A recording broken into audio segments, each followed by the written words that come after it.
Hello everyone, welcome to সঙ্গী সাথী পাঠশালা। আজকে আমরা ডিএলএড পার্ট 2 সেশন 2023-25 নিয়ে আলোচনা করব। এখানে আমরা সাবজেক্ট এডুকেশনাল স্টাডি CC02 এর চ্যাপ্টার 4 জ্ঞান এবং পাঠ্যক্রম নিয়ে আলোচনা শুরু করেছিলাম, যার প্রথম পর্ব আমরা ইতিমধ্যে পর্ব থেকে আমরা গুরুত্বপূর্ণ 10টা প্রশ্ন যা 2-7 জন্য খুব গুরুত্বপূর্ণ ছিল সেগুলো আলোচনা করে ফেলেছি। আজকে আমরা 02 এর এডুকেশনাল স্টাডিজের চ্যাপ্টার 4 এর সেকেন্ড পর্ব আলোচনা করব। এখানে আমরা গুরুত্বপূর্ণ 2 ও 7 নম্বর প্রশ্নগুলো আলোচনা করব। 11 নম্বর প্রশ্ন, বিষয়কেন্দ্রিক পাঠ্যক্রম বলতে কী বোঝো? যে পাঠ্যক্রমের মাধ্যমে বিভিন্ন পাঠ্য বিষয়ের বৌদ্ধিক বিকাশের উপর গুরুত্ব দেওয়া হয় তাকে বিষয়কেন্দ্রিক পাঠ্যক্রম বলা হয়। এই পাঠ্যক্রমকে গতানুগতিক পাঠ্যক্রমও বলা হয়ে থাকে। মনোবিজ্ঞানীদের মতে মন কয়েকটি শক্তি দ্বারা গঠিত হয়, যেমন বিচার শক্তি, যুক্তি শক্তি, কারণ নির্ণয় করার শক্তি, স্মৃতিশক্তি ইত্যাদি। প্রতিটি বিষয়ে এক বা একাধিক শক্তির বিকাশ ক্ষমতা আছে।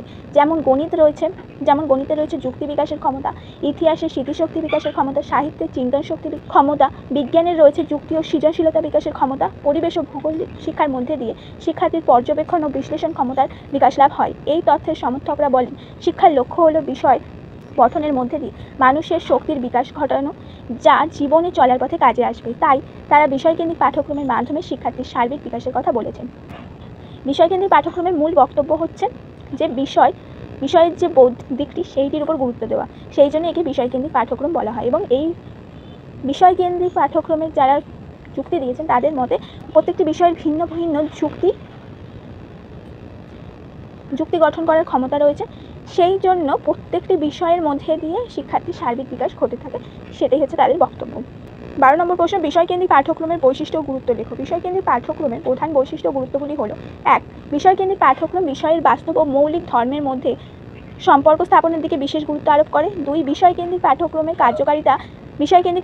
কার্যকারিতা নির্ভর করে পাঠ্যসূচি ও পাঠ সংগঠনের উপর। 3. বিষয়কেন্দ্রিক পাঠ্যক্রম অন্য বিষয়ের সঙ্গে বিষয়ের সমন্বয় বা সম্পর্কের কথার বদল বিষয়ের গত মৌলিক ধারণা এবং জ্ঞানের উপর বিশেষভাবে জোর দেয়। বিষয়কেন্দ্রিক পাঠ্যক্রম কী করে? সবসময় যে বিষয়টি পড়ানো হচ্ছে সেই বিষয়টির বাস্তব দিকে কীভাবে কাজে লাগাতে পারা যায় এবং তার মৌলিক ধর্ম, মানে সেই বিষয়টির নিজস্ব যে ধর্ম সেইটির সাথে তার বিষয়গত বাস্তব দিকের সাথে সম্পর্ক স্থাপন করে, অন্য বিষয়ের সাথে সম্পর্ক স্থাপন করে না। বিষয়কেন্দ্রিক পাঠ্যক্রমের কার্যকারিতা নির্ভর করে কি? পাঠ্যসূচি এবং পাঠ সংগঠনের উপর। পরে হচ্ছে 13 নম্বর প্রশ্ন, বিষয়কেন্দ্রিক পাঠ্যক্রমের ত্রুটিগুলি। আধুনিক শিক্ষাবিদদের মতে এই যে বিষয়কেন্দ্রিক পাঠ্যক্রম এটি বিজ্ঞানসম্মত নয়। এর মাধ্যমে শিক্ষার মূল কথা সার্বিক বিকাশ, ব্যক্তির দৈহিক বিকাশ, প্রক্ষোভিক বিকাশ, নৈতিক বিকাশ, মানসিক ও আধ্যাত্মিক বিকাশ সম্ভব নয়। বিষয়কেন্দ্রিক পাঠ্যক্রমের দ্বারা কেবলমাত্র বৌদ্ধিক বিকাশ ঘটলেও অন্যান্য বিকাশগুলি ঘটা সম্ভব হয় না, ফলে শিক্ষার মূল উদ্দেশ্য অবহেলিত হয়। এর মধ্যে শিক্ষার ত্রুটিগুলি বিশেষভাবে উল্লেখযোগ্য। বলছে কি, বিষয়কেন্দ্রিক যে পাঠ্যক্রম সেটা কেবলমাত্র বিষয়টির উপর গুরুত্ব দেয় এবং সেই বিষয়টির সাথে যুক্তিসম্মত যে বিষয়টি, যেমন শুধু যদি আমরা গণিত দেখি, আমরা এর আগেই উল্লেখ করলাম যে এখানে যদি আমাদের গণিত যুক্তিশক্তি বিকাশে সাহায্য করে, ইতিহাস স্মৃতিশক্তি বিকাশে সাহায্য করে, ভূগোল এবং পরিবেশের মধ্যে পর্যবেক্ষণ ও বিশ্লেষণ ক্ষমতার বিকাশ লাভ হয়। তো যে বিষয়টি পড়ানো হচ্ছে কেবল সেই বিষয়টির অন্তর্ভুক্ত যে যুক্তি ক্ষমতা বা সামর্থ্য সেটিই সে কেবলমাত্র বিকাশ ঘটবে এবং ফলে শুধুমাত্র বৌদ্ধিক বিকাশ ঘটবে। অন্যান্য যে বিকাশগুলি, নৈতিক বিকাশ, দৈহিক বিকাশ, মানসিক বিকাশ, আধ্যাত্মিক বিকাশ, এগুলি অবহেলিত হবে।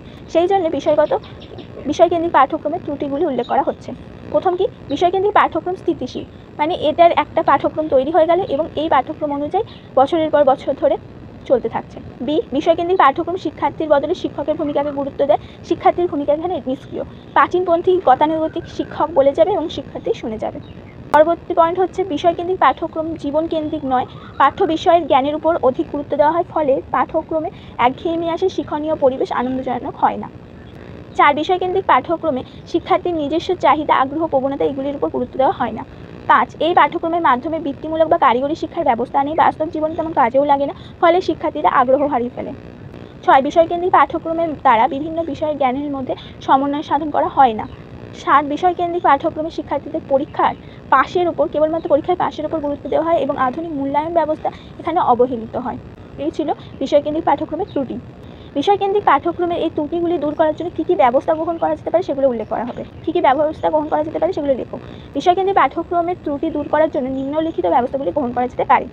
1, শিশু কেন্দ্রিকতার উপর গুরুত্ব আরোপ করতে হবে বা গুরুত্ব দিতে হবে। এই পাঠ্যক্রমকে মনোবিজ্ঞান সম্মত করে তুলতে হবে এবং শিশু কেন্দ্রিকতার উপর গুরুত্ব দিতে হবে। শিক্ষকের বদলে শিক্ষককে সহায়ক বানিয়ে শিক্ষার্থীকে শিক্ষার কেন্দ্রস্থলে স্থাপন করতে হবে। পাঠ্যক্রমকে মনোবিজ্ঞান সম্মত করতে হবে বলতে পাঠ্যক্রমকে এমনভাবে গঠন করতে হবে যাতে শিক্ষা পরিস্থিতি আনন্দজনক হয়ে ওঠে এবং শিক্ষার্থী আগ্রহের সাথে শিক্ষা গ্রহণ করতে উৎসাহিত হয়।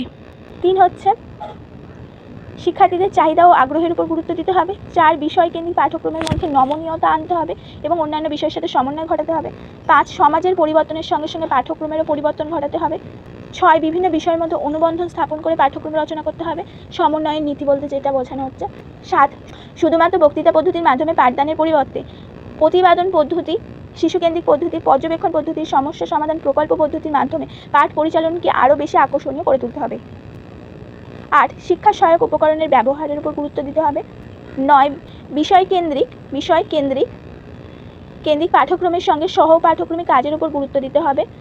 এবং 10 নম্বর পয়েন্ট হচ্ছে মূল্যায়ন ব্যবস্থার উপর পরিবর্তন আনতে হবে।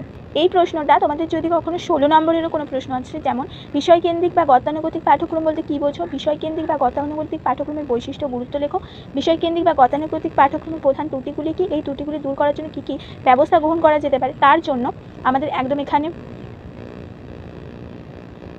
11 নম্বর প্রশ্ন থেকে উল্লেখ করে এই 14 নম্বর প্রশ্ন অবধি যতটা উত্তর দেওয়া হয়েছে পুরোটা লিখে দিলে হয়ে যাবে। 15 নম্বর প্রশ্ন, কেন্দ্রীয় পাঠ্যক্রম কাকে বলে? অভিজ্ঞতা ও জ্ঞান সামগ্রিক সমন্বয় ঘটে যে পাঠ্যক্রম রচনা করা হয় তাকে কেন্দ্রীয় পাঠ্যক্রম বা কোর কারিকুলাম বলা হয়।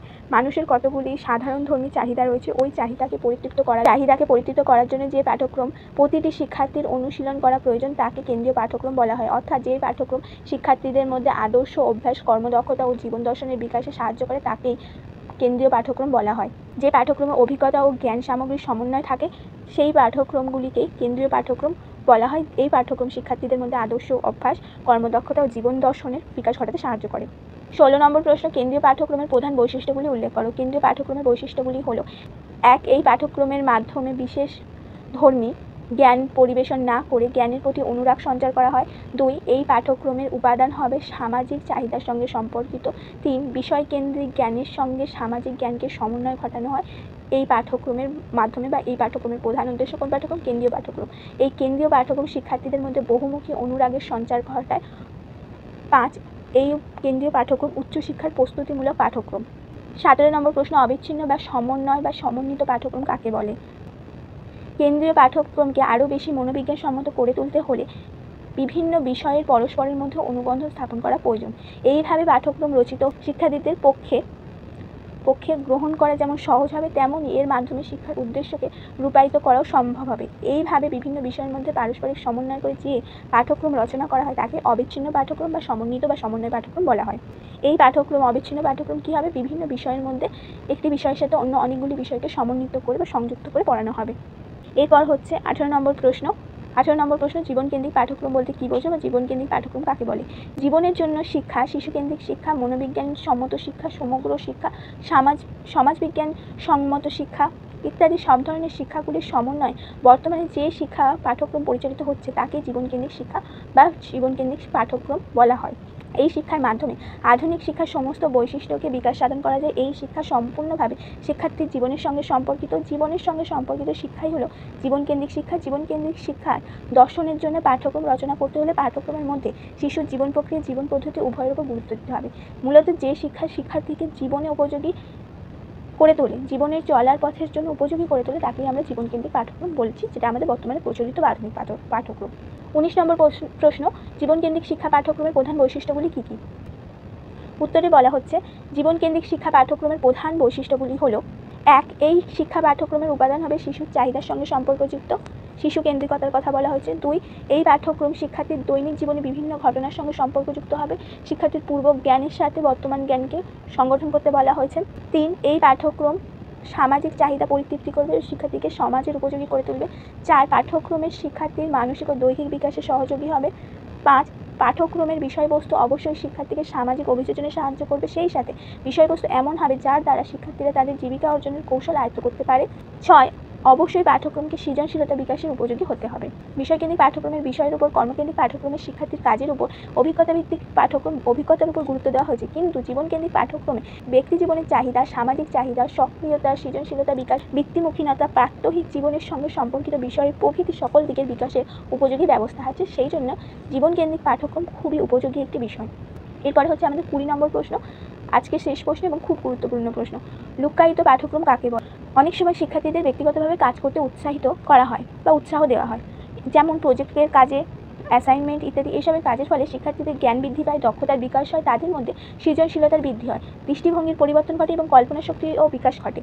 প্রত্যেক শিক্ষক এইসব বিষয়গুলি প্রত্যাশা করে এই কাজগুলি শিক্ষার্থীদের দিয়ে থাকে, তবে তারা তাদের এই প্রত্যাশা শিক্ষার্থীদের সম্মুখে কখনোই ব্যক্ত করেন না এবং পাঠ্যক্রম পরিকল্পনাতেও এর উল্লেখ থাকে না, তাই একে লুক্কায়িত পাঠ্যক্রম বলে। অর্থাৎ যখন শিক্ষার্থী প্রথাগত পাঠ্যক্রম ছাড়াও কোনো অঘোষিত উৎস ও তথ্য ও জ্ঞান আহরণ করে, উৎস থেকে তথ্য ও জ্ঞান আহরণ করে, তখন তাকে লুক্কায়িত পাঠ্যক্রম বলা হয়। যেমন ধরো আমাদের কোনো একটি কাজ করতে বলা হলো, আমাদের একটি প্রজেক্ট দেওয়া হলো এবং সেই প্রজেক্টটি সম্পর্কে আমরা যখন জানবো, আমাদের চিন্তাধারা, চিন্তাশক্তি, কল্পনা শক্তি, আমাদের লেখার কৌশল, সৃজন, খাতাটাকে সুন্দর করে সাজাতে হলে সৃজন ক্ষমতা ইত্যাদিগুলি বিকাশ ঘটবে।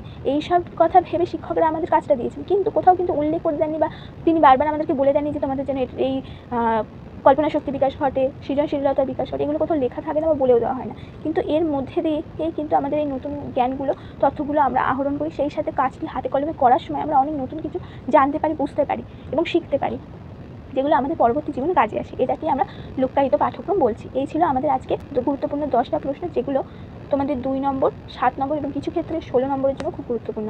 আর এছাড়া তোমাদের 3টি সাবজেক্টের প্রত্যেকটি সাবজেক্টে ধরে ধরে ইউনিট ওয়াইজ ক্লাস শুরু হয়ে গেছে আমাদের চ্যানেলে। সেখান থেকে ইতিমধ্যে আমরা প্রত্যেকটি সাবজেক্টে 3টি করে চ্যাপ্টারের সমস্ত প্রশ্ন উত্তর আপলোড করে দিয়েছি। অবশ্যই চ্যানেলে ভিজিট করে তোমরা দেখে নেবে।